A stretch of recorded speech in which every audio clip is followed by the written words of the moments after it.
ក្បែរគ្នាតែពេលនេះព្រួលប្រែកំព្រានៅតែម្នាក់ឯងស្នេហ៍ធ្លាប់តែសើចប្រលែងតែពេលនេះចង់បែរព្រោះគ្មានរូបពងជាកំហុសបងដែលមិនខ្វល់ពីអូនតែពេលនេះទើបដឹងខ្លួនចង់ឲ្យអូនត្រឡប់វិញតើអាចទេវិលដាំស្នេហ៍ជាថ្មី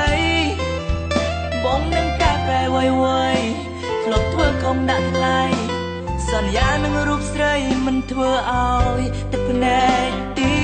តទេ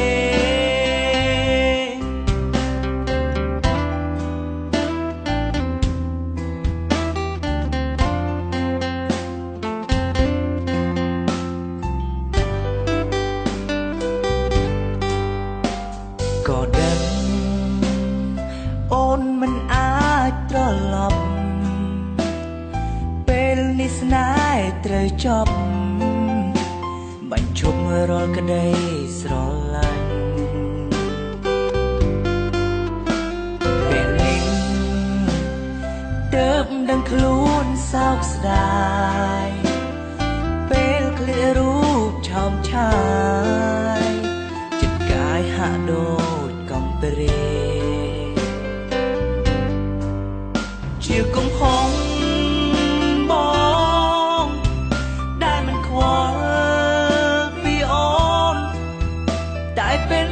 ដឹងខ្លួនចង់ឲ្យអូនត្រឡប់វិញ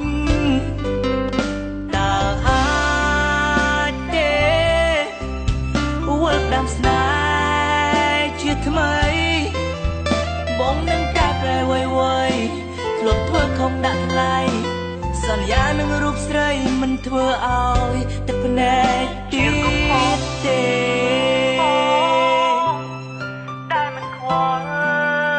ពីអូនតែពេលនេះទើបដឹងខ្លួន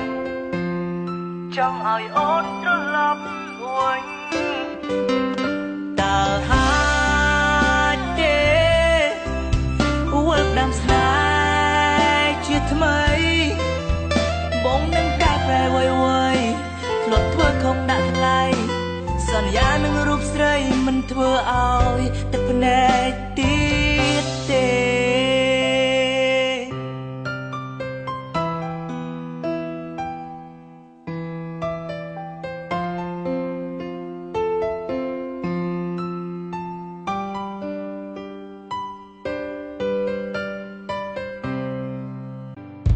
បងភ្លេច